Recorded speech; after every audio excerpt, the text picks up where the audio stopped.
What is up, HD Reefers? Mr. Reef HD here with another video. As you can see, I still have not cleaned this tank, but that's okay because that's what I'm going to do in this video today.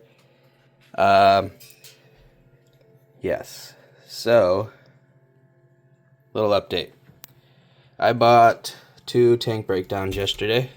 Well, I bought one of them, and the other one I just bought the livestock out of. And those came in there, so these guys are not staying in here, obviously. They're just in here because it was a quick spot for me to put them. And so they're gonna stay in here for now, and then I will disperse them probably tomorrow or the next day. So yeah, there's that. We got the light. We're gonna put that on today, so we're upgrading the light today. We're giving the tank its first clean. And we're also going to do a conch and a Nasaria snail for the sand bed. It's not terrible, but they'll keep that all turned over so that way it will be pure white all the time. And then, yeah, we're going to take this. We're going to hit the sides. I'm not doing a water change today. That's going to be next week because we are, I think, just starting week 6 now. I'm not sure. I'd have to look at dates. I'll look at dates for the next video. Or maybe I'll look at it because I know there's probably going to be a little cutscene in here. If I don't today, then definitely next video. But yeah. So, upgrading the light, cleaning the tank. I might do 2 more Astrea snails because the 2 that I put in there, he's still on the side. And where did the other one go? Oh, he finally went on the rock. There he is. Okay, well, he made his way to the rock, so maybe I won't put any more in there. And he looks like he's doing a pretty good job. You can see right here already. That's all cleared off. So he must have started right here and is working his way. I really do think that 2 of them will be fine in here. I was just going to do the other 2 to kind of speed it up. Because, yes, this tank is maturing. I probably should do a water change today. I'm not going to. I don't know where these came from. I didn't put these in here. These are babies. There's another one. There's one on the back right there. How the heck did those get in here? Huh. Must have came in on the live rock. I don't know. But those are definitely... I'm pretty sure baby Astreas, because I don't put any other snails in my systems. So, there's that. Oh, obviously except for these now, but that's because this is a small tank. On a bigger tank, I'd probably use something a little different to stir up the sand. I can see I'm getting a little something going on there. So, anyway, let's drop these in. Give you guys a little look at them before.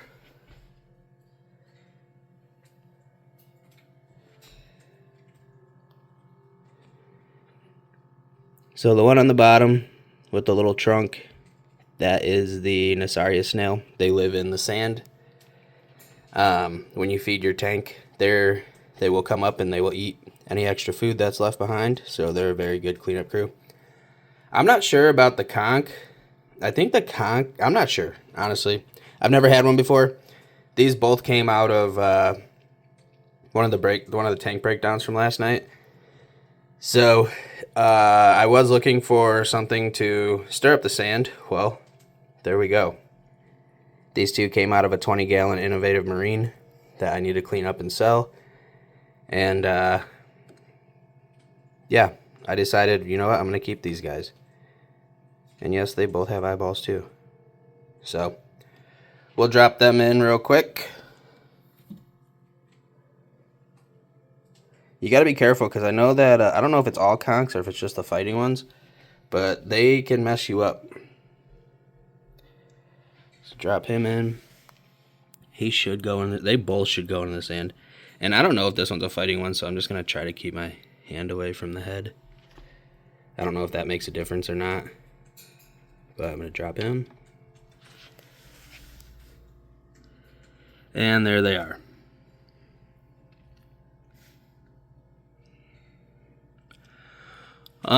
Yeah, before the video gets too far, I would like to say thank you to all you guys that are watching. This channel is actually getting a little traction, a little more than I anticipated.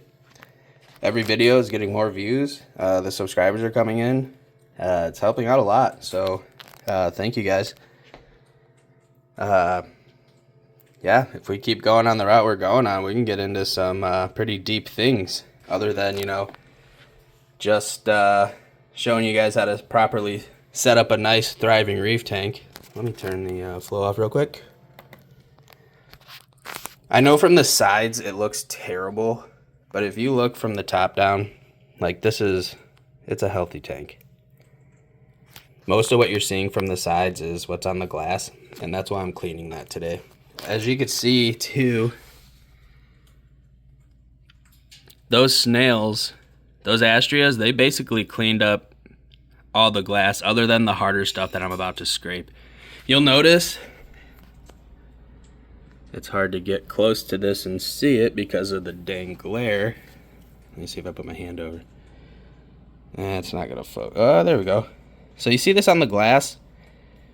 You can see where they're just munching along, and where they miss, it ends up getting more rough to get off per se. And then that's the stuff that you have to clear off manually, and that's why I got this little scraper. Oh yeah, look at him. He's already making his bed. So he'll sit down there, and so that guy's burrowing too. They'll sit down there under the sand, and then as soon as you feed, that little trunk that's coming out will smell it, and they'll come out and they'll start cleaning up whatever the fish don't eat. And then I'm not sure if the conch does it, honestly. Like I said, I've never had one before ever, so this is my very first one.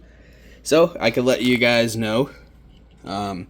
Again, just because I'm showing you guys how to set up a thriving reef system does not mean that I know every little single thing. I don't. I'll never claim to. I do know a lot. I do know enough to be successful, and I do know enough to not be successful. And hopefully I can get you guys to where you are successful. Yeah, he's almost completely buried. I don't know if he'll be able to completely bury himself.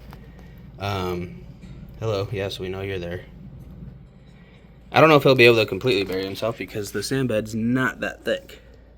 But he'll get down as much as he can. He'll hide his face.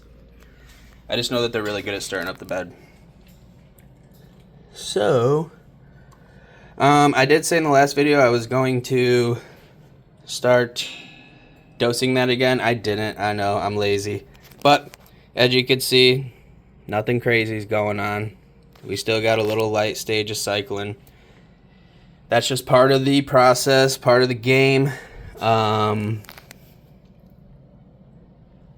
Yeah, you can, sometimes people escape that completely, entirely. Sometimes they don't. If I would have kept dosing that, I did that for an experiment to see if that actually, if my super established rock and sand would be able to skip that. I would not say that it skipped it by any means, but it is absolutely super light cycle. So I'm going to start scraping at the walls in here. I'm going to get that back area, get this, all the panels, and then I'm going to wipe the outside down for all this mess that I've caused, and get the salt creep off of here, and then we will install this too. So we'll go to a hyperlapse for that, because I know nobody wants to watch these super long videos, but unfortunately, being this new into the YouTube industry, whatever you want to call it, I have to do longer videos so that way I can get my watched hours. And then once I get my watched hours, then I can start doing shorter videos, you know, the 10-15 minute videos as opposed to the 30-minute videos. But yeah, once you guys subscribe and get my 1,000 subscribers, get my 400 watch hours, then I can start doing that.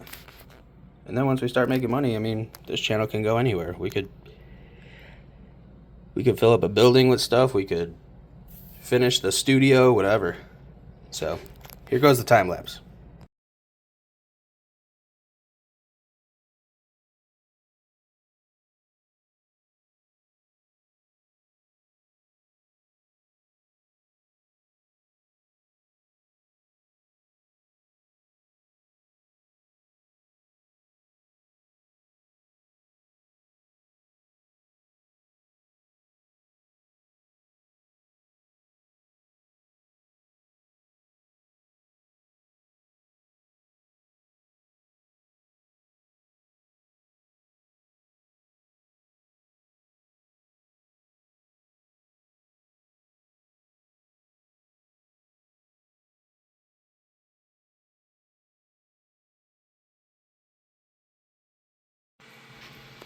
Alright guys, there you have it. Clean tank, clean the glass. Left the sand alone. You guys can see there's still little stuff on there. The snails should take that away. The conch and the Nassarius snail should take that away over the next couple weeks. These guys should be working on this. Since I cleaned the glass. Uh-oh.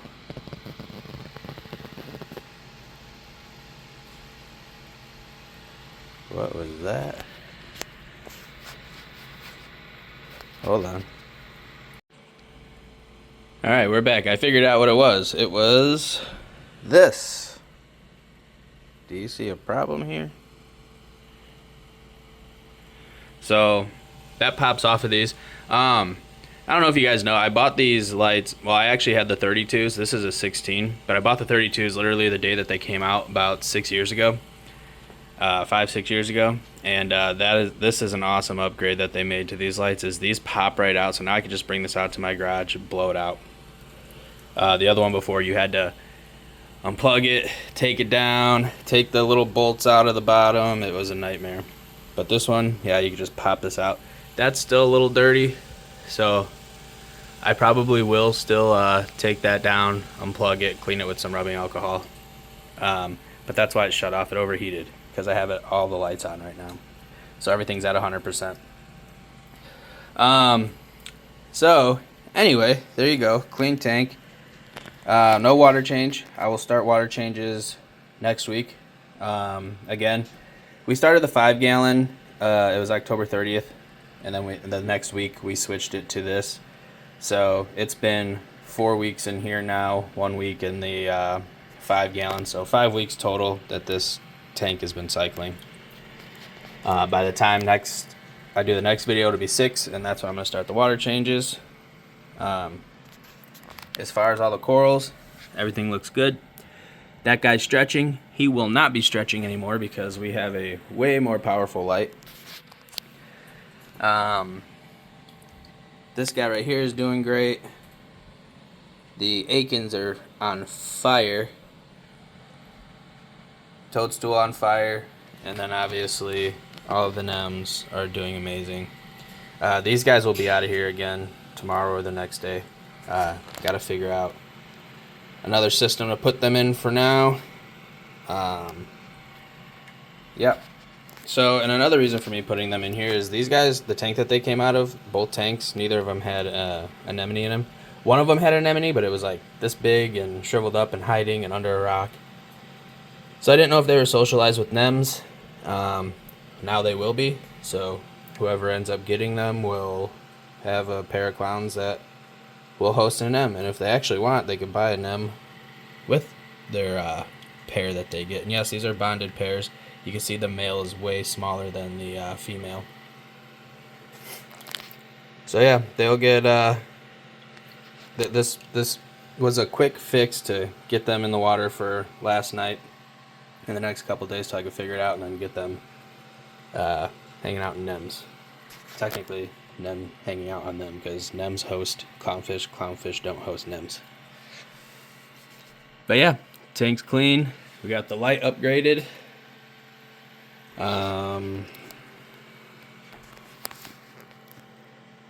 did have a question literally today from a guy I went to high school with who's starting a tank, and he asked if dinos were part of the ugly stage. No, dinos are not part of the ugly stage. Diatoms are part of the ugly stage. That's diatoms.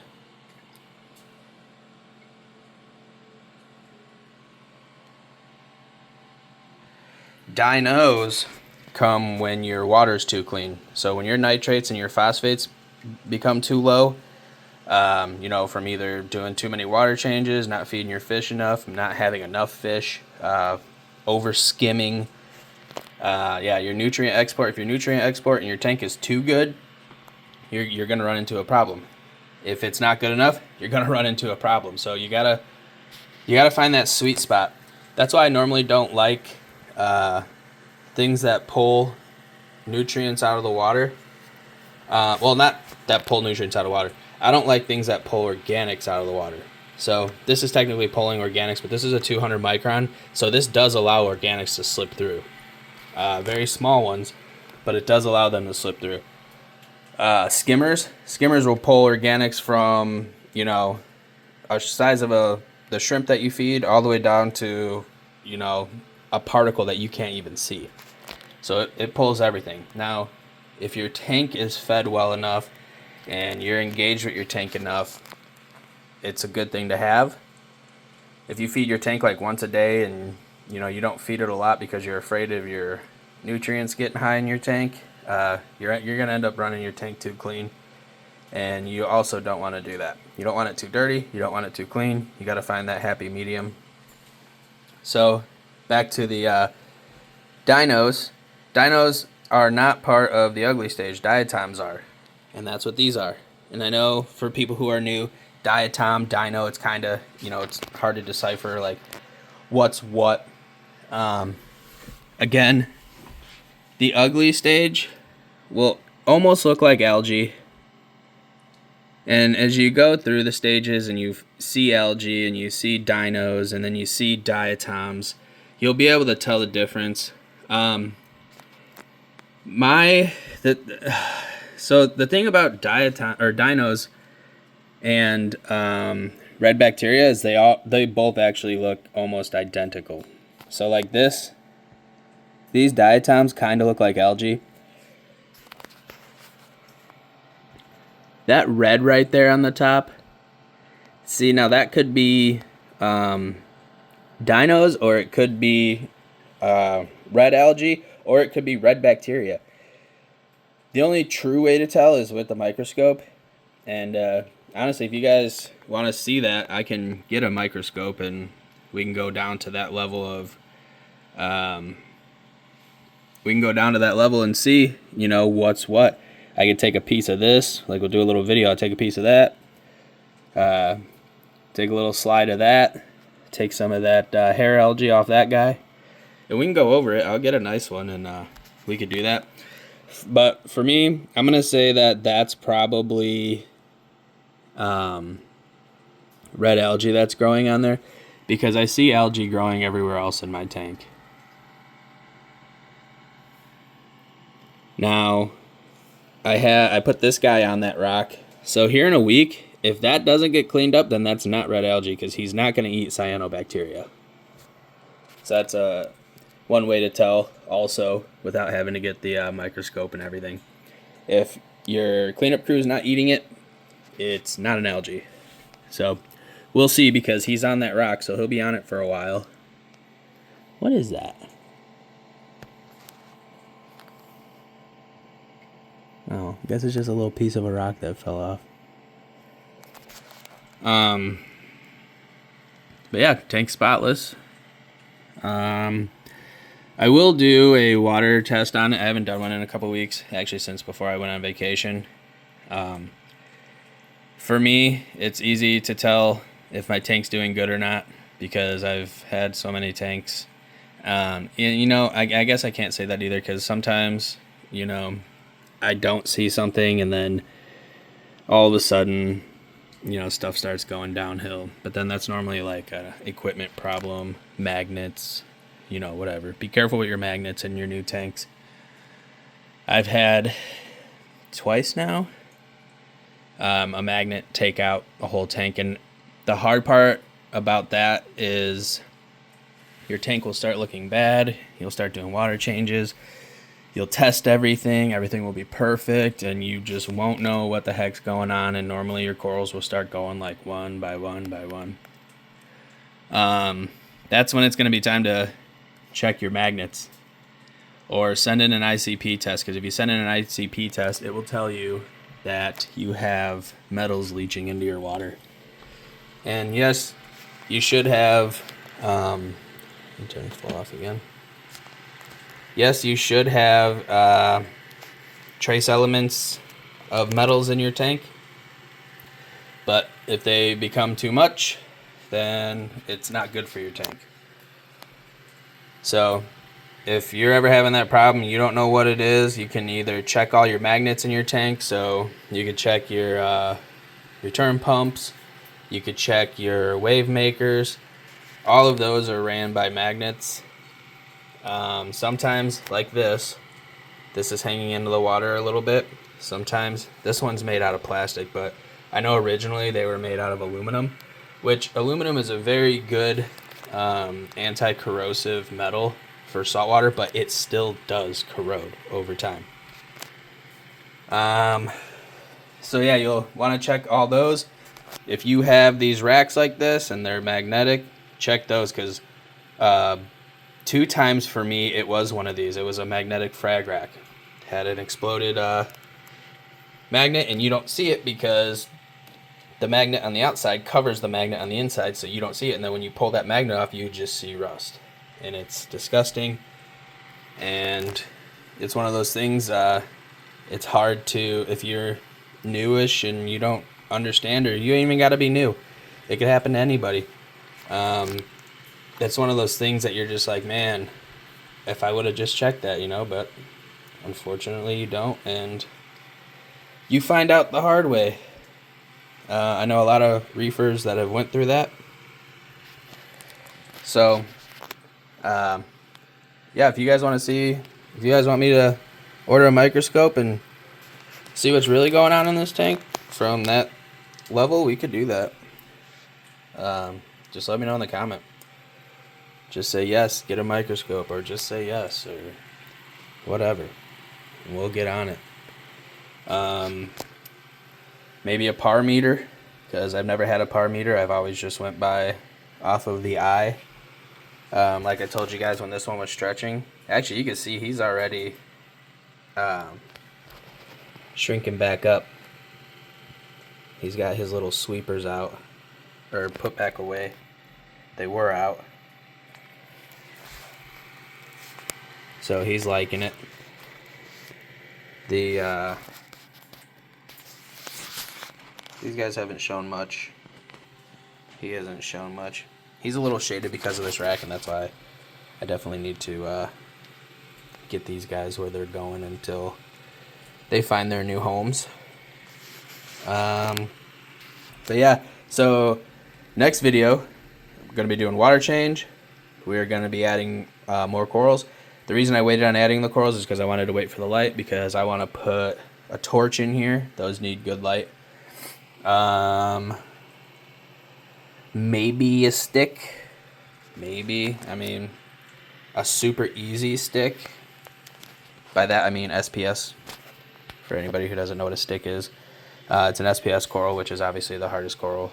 The harder corals to keep, I would say. So maybe a stick or two. Definitely a torch, and maybe a blasto, a couple blastos. And then this tank should be pretty good for a while until it starts filling out, and then we can go from there. I have had questions on these lights about the, how do I know if it's a 13 or a 16? You might not be able to see.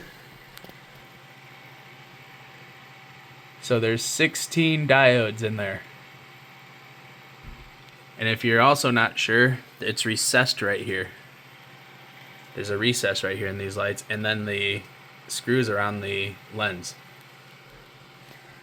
So that's how you know. So if you guys want to see more videos like this, like, subscribe, leave a comment, and we'll get them pushed out to you as I get them. Thank you guys for watching. Thanks for supporting. Happy reefing.